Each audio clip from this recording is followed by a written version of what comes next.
Oke. Oke, selamat sore semuanya.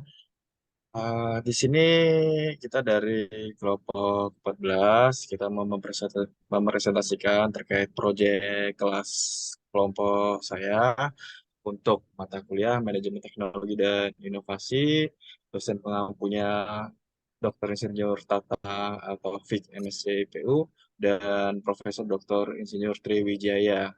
Nah, untuk proyek kelas kelompok kami sendiri itu terkait tingkat kesiapan implementasi Human Resource Information System atau HRIS pada perusahaan penyedia jasa tenaga kerja. Untuk kelompok 14 ini sendiri, ya kelompok saya Dani Effendi, dan ada Pak Galih Pranata Ari. Oke, next.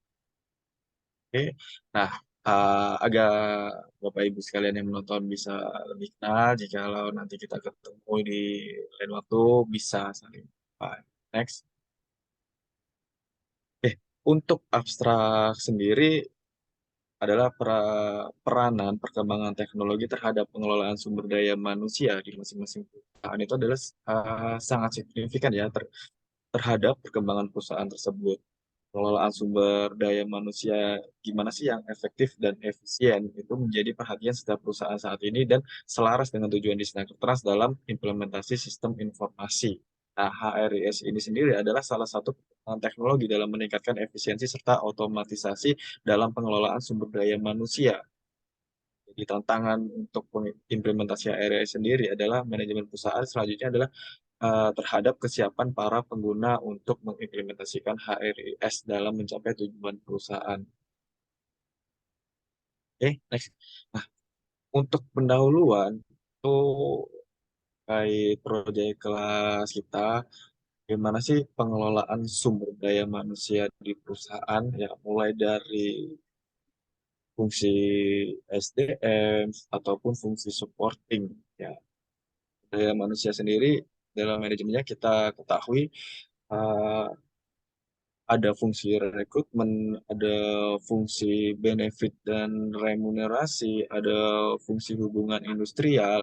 Nah, gimana sih untuk memanage SDM yang ada di setiap perusahaan? Nah, yang kedua, aplikasi HRIS, Human Resource Information System. Itu HRIS adalah salah satu sistem ya untuk salah satu sistem atau wadah ya, untuk uh, manajemen SDM ini mengelola data-data yang ada di perusahaan tersebut, data-data pekerja. Yang ketiga adalah kesiapan para pengguna aplikasi tersebut atau aplikasi HRIS. Kesiapan di sini ada dua. Untuk objektif sendiri adalah kesiapan aplikasi HRIS terkait kinerja fungsional dan sejauh mana manfaat aplikasi HRIS tersebut di perusahaan. Yang kedua adalah subjektif, kesiapan pengetahuan, kemampuan, dan atau persepsi resiko penggunaan aplikasi HRIS. Yang keempat terkait bisnis model kanvas atau BMC. Next. Nah, untuk company profile sendiri, PT Permata Karya Jasa adalah perusahaan penyedia jasa penunjang migas ya. Eh, Salah satu anak perusahaan PGN Group di lingkungan subholding gas yang didirikan pada tahun 2015 dan pada tahun 2023 sendiri tercatat kurang lebih 2.500 pekerja alih daya yang disupport di lingkungan holding gas. Oke, next. Nah, rumusan masalah dalam proyek kelas kita yang pertama adalah bagaimana pelaksanaan pengelolaan SDM di dalam aplikasi HRIS perusahaan penyedia jasa tenaga kerja. Yang kedua, bagaimana kesiapan pengguna HRS dalam menjalankan dan mengelola aplikasi tersebut di perusahaan penyedia jasa tenaga kerja. Yang ketiga, bagaimana kesiapan pengguna HRS dalam mengembangkan dan meminimalisir resiko penggunaan HRS di perusahaan penyedia jasa tenaga kerja. Tujuan penelitian ini sendiri adalah bertujuan untuk melakukan identifikasi terkait kesiapan dalam implementasi penggunaan HRS dalam mengelola SDM di perusahaan penyedia jasa tenaga kerja. Selanjutnya, manfaat penelitian. Nah, hasil dari penelitian ini diharapkan memberikan manfaat bagi meneliti maupun perusahaan dan pembaca terkait bagaimana kesiapan dalam implementasi HRIS di dalam suatu organisasi atau perusahaan. Dan semoga makalah ini dapat digunakan sebagai referensi bagi pihak yang ingin mempelajari hal yang berkaitan dengan HRIS. Tinjauan pustaka. Nah, untuk BMC atau Business Model Canvas, Osterwalder tahun 2010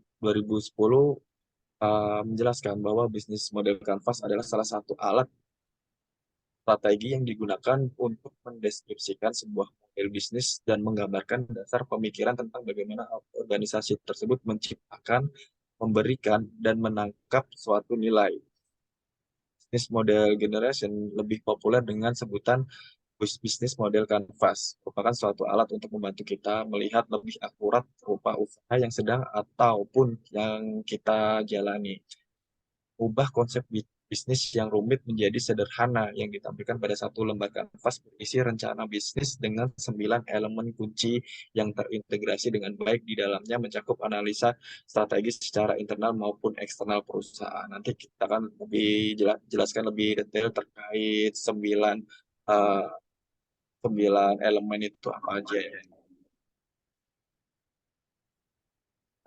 Untuk tingkat kesiapan teknologi dari Prof. Tatang itu ada 3. Yang pertama, perspektif objektif adalah karakteristik atau atribut teknologi tertentu yang ditelaah dan dikaji. Untuk subjektif itu pihak yang berkepentingan menyangkut teknologi tertentu yang telah dikaji. Nah, yang ketiga, kesiapan teknologi dapat dipahami sebagai seberapa siap atau matang suatu teknologi dapat diterapkan sesuai dengan fungsi yang ditujukannya. Nah, ada 2 macam ya, seperti yang saya sampaikan tadi, ada objektif dan subjektif. Next. Oke, baik Pak Dani atas penjelasan sebelumnya, izin untuk Jadi, melanjutkan dari Pak Dani. Jadi terkait dengan HIRIS ini ada beberapa yang perlu diperhatikan, salah satunya terkait dengan sistem informasi. Nah, pada kesempatan ini saya menjelaskan secara teori bahwasanya pada tahun 2016 yaitu terkait dengan peneliti yaitu Mamun dan Islam menjelaskan bahwa sistem informasi ini merupakan bagian sumber daya manusia yang dipandang sebagai alat dalam membuat dan menyebarkan informasi yang berkaitan dengan sumber daya manusia, tentunya yang selaras dengan arah strategis atau suatu perusahaan. Nah, dalam hal ini juga jika dikaitkan dengan penelitian ini bisa dikatakan adalah sistem informasi yang berbasis high-risk baik itu dalam aplikasinya ataupun hal yang lainnya. Yang kedua adalah terkait dengan penelitian pada tahun 2012 yaitu pada penelitian itu sendiri yaitu ditemukan bahwa penggunaan high-risk pada suatu organisasi memberikan hasil kerja yang lebih efektif dan lebih cepat serta membawa perbaikan pada fungsi sumber daya manusia secara keseluruhan. Bahkan telah membantu dalam menjelaskan praktek sumber daya manusia dengan strategi organisasi sehingga meningkatkan efisiensi fungsi SDM. Sehingga dari peranan pentingnya 2 poin terkait dengan sistem informasi inilah yang kemudian kita angkat kenapa HIRIS menjadi topik permasalahan pada penelitian kali ini. Berikutnya terkait dengan secara general yaitu pemanfaatan HIRIS yang sudah mungkin dilakukan di beberapa perusahaan dan kita jadikan acuan pada perusahaan ini. Yang pertama adalah manfaat utama dari HIRIS ini adalah dapat mengakses secara akurat dan tepat terhadap data yang beragam yang tersedia baik dalam keperluan SDM dan manajemen. Ini biasanya meliputi dari berbagai aspek yang bisa membantu dalam proses SDM dalam meninjau dari kualitas karyawannya, baik dalam penggajian, absensi, ataupun penilaian terhadap kinerja karyawan, ataupun kita juga bisa mengetahui dalam hal merekrut ataupun pemberian secara kontak yang itu bisa secara real dan dilakukan secara dua arah, baik dalam dari perusahaan ataupun dari orang yang melakukan secara penginputan data secara personal. Nah, yang kedua adalah menurut peneliti yaitu Faiza Rifai pada tahun 2009, terdapat 9 manfaat khusus dari HIRIS, yaitu yang pertama terkait dengan memeriksa kapabilitas atau kebutuhan personil. Yang kedua juga menyoroti posisi yang akan dipromosi, pensiun, ataupun PHK. Dari yang dua ini bisa dikatakan sebagai monitoring dalam aplikasi di HIRIS. Yang ketiga terkait dengan menggambarkan grading jabatan, rotasi, fungsi, atau kepersonaan yang lain ini juga bisa dikatakan dalam hal penilaian terhadap karyawan. terus juga menggambarkan demografi personil, mengantisipasi kebutuhan rekrutmen, seleksi, pelatihan, dan pengembangan. Ini termasuk data-data karyawan yang kita dapatkan dari masing-masing personal yang kita jadikan dalam satu kumulatifnya. Yang keenam adalah terkait dengan perencanaan SDM untuk mengantisipasi pergantian dan promosi, baik dalam promosi jabatan ataupun hal yang lainnya. Yang ketujuh terkait dengan laporan kompensasi dan benefit, ini berkaitan dengan gaji dan sebagainya, ataupun kebutuhan-kebutuhan penunjang fasilitas yang didapatkan. Ini juga berhubungan dengan fasilitas SDM untuk melakukan evaluasi, dan terakhir terkait dengan penilaian untuk kebutuhan pelatihan ataupun sertifikasi pada masing-masing personal ataupun instansi yang terkait, semacam itu. Lantas, dalam penelitian kali ini kita menerapkan beberapa metode. Yang pertama yaitu nantinya kita melakukan secara langsung, yaitu metodenya dengan 2 tahap, yaitu wawancara terhadap karyawan, baik karyawan yang dinyatakan secara kontrak ataupun tetap, ataupun bisa dilakukan secara berpartner, ataupun karyawan yang sudah bergabung dalam PGN Group ataupun Perkasa, serta kita juga menyebarkan kuesioner terhadap karyawan. Nah, lantas yang menjadi fokus utama wawancara adalah yaitu kepada karyawan yang dinyatakan senioritas, karena memang kita memandang lebih keterbukaan mereka terhadap keilmuan ataupun keterbukaan mereka terhadap pengalaman yang sudah dilakukan beberapa tahun dalam mereka mengabdi. Yang kedua, objek penelitian kali ini yaitu terkait dengan penerapan aplikasi HRS. Apakah dalam pengembangan sumber daya ini bisa dilaksanakan secara efektif baik dalam segi perusahaannya yang menggunakan aplikasi HRS ataupun baik dari segi karyawannya yang nantinya dia akan melakukan aplikasi HRS, misal dalam penginputan absensi ataupun penilaian kinerjanya dan sebagainya, sebagaimana yang dipergunakan perusahaan dalam mengelola aplikasi HRS.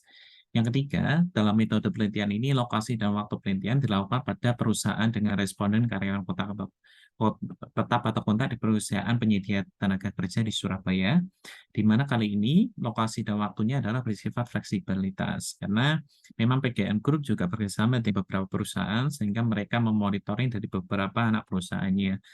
Terkait dengan waktu observasi dan pengambilan data, ini dilakukan pada rentang bulan Februari 2023 hingga Maret 2023.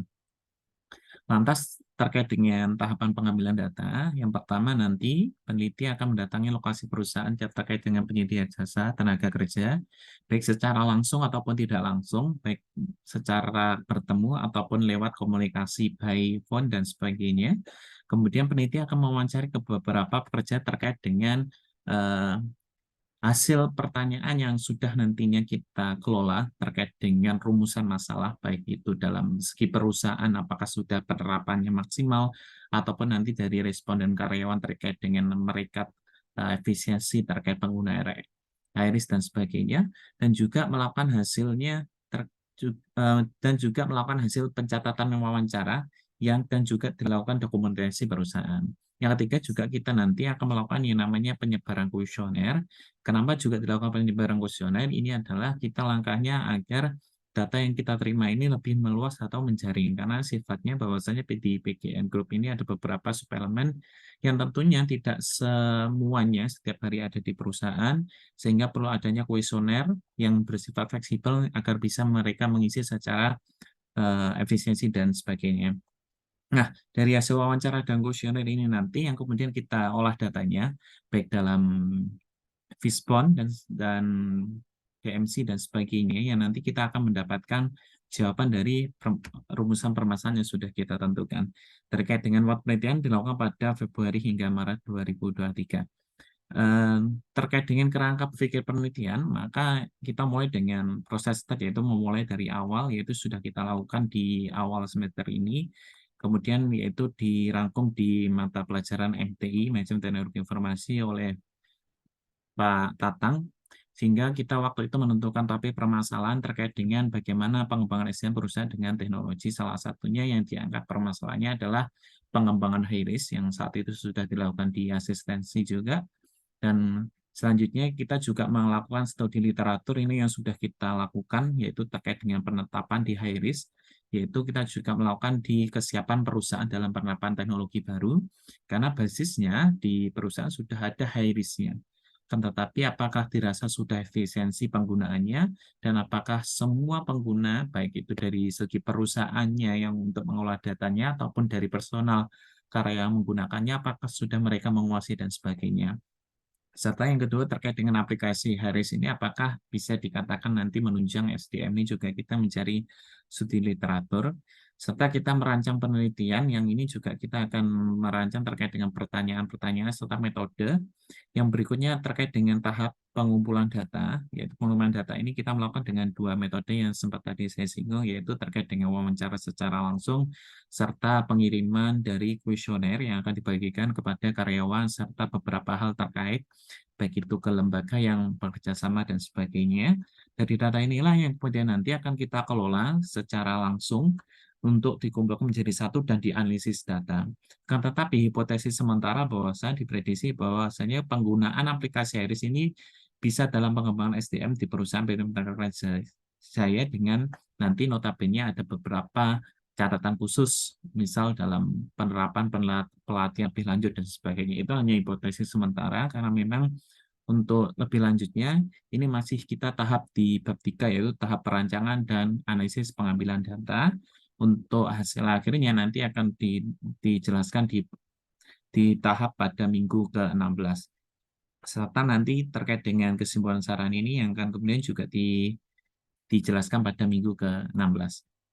Selanjutnya sedikit menjelaskan terkait dengan bisnis model Canvas, yaitu di perusahaan penyedia jasa tenaga kerja, di mana kita memulainya dengan value proposition, di mana kenapa Hiris ini sengaja kita angkat topiknya di penelitian itu. Yang pertama, bahwasanya dari berdasarkan literatur, manfaat dari Hiris ini yang menjadi unggul atau value proposition yang pertama adalah efisiensi dan efektif dalam penggunaan tenaga ahli daya, baik dalam segi SDM pengguna perusahaannya ataupun di personal. Yang kedua terkait dengan struktur organisasi yang lebih efektif serta selektif rekrutmen karyawan dalam peningkatan sumber daya manusia. Itu terkait dengan value proposition. Yang kedua terkait dengan customer segment. Nah, ini ditujukan kepada siapa? Tentunya yaitu terkait dengan perusahaan pengguna jasa tenaga kerja yang bergerak di bidang oil dan gas, bagaimana latar belakang dari perusahaan perkasa, yaitu baik dalam sektor di bawahnya, yaitu anak perusahaan dan sebagainya. Yang ketiga lantas di channel, yaitu kita bergabung dengan tentunya Hiris ini juga dengan platform tender group perusahaannya, baik dalam grup di perusahaan di perkasa ataupun di hal yang lainnya. Tentu yang keempat terkait dengan customer relation, ini juga diafiliasi grup perusahaan perkasa, yaitu terkait dengan bidang oil dan gas, terutama terkait dengan pelayanan penyedia jasa tenaga kerjanya. Yang kelima, yaitu terkait dengan revenue stream-nya, yaitu terkait kita memberikan layanan dan dukungan, yaitu juga terkait dengan biaya layanan, penjualan produk, dan serta tagihan pengolahan tenaga kerja. Serta yang keenam adalah terkait dengan Q resource-nya, yaitu terkait dengan kunci sumbernya, yaitu biaya pengelolaan tenaga kerjanya.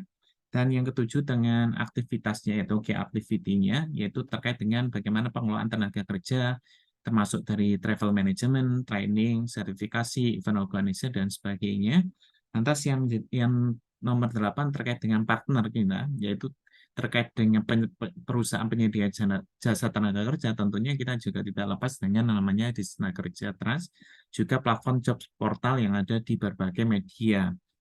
Dan yang terakhir terkait dengan cost structure-nya, yaitu salah satunya yaitu tenaga kerja, sistem informasi, absensi atau payroll, serta fasilitas teknologi pendukung dan layanan pendukung lainnya. Itu terkait dengan secara besar bisnis model Canvas di perusahaan penyedia jasa tenaga kerja. Lantas dari beberapa penelitian yang kita lakukan, kita merujuk beberapa penelitian sebelumnya, yaitu diantaranya kita sementara ada 6 topik, yaitu terkait dengan analisis model Canvas yang kita ambil dari salah satu peneliti, yaitu Faradila dan Pak Taufik. Terus juga ada konsep dan metode pengukuran tingkat kesiapan ini terkait dengan sistem informasinya. Kita mengambil dari Pak Taufik juga pada tahun 2005.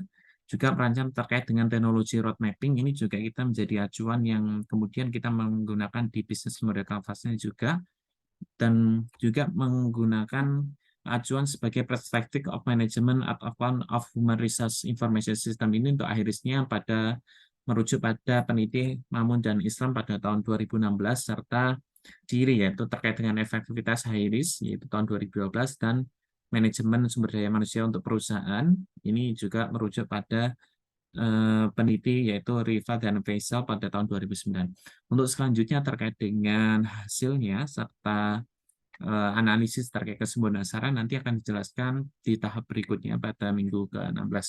Sementara itu yang bisa kami sampaikan. Terima kasih dan mohon maaf. Saran dan kritik akan kami sangat terbuka untuk kami tunggu di komen YouTube-nya. Terima kasih. Saya tutup. Assalamualaikum warahmatullahi wabarakatuh.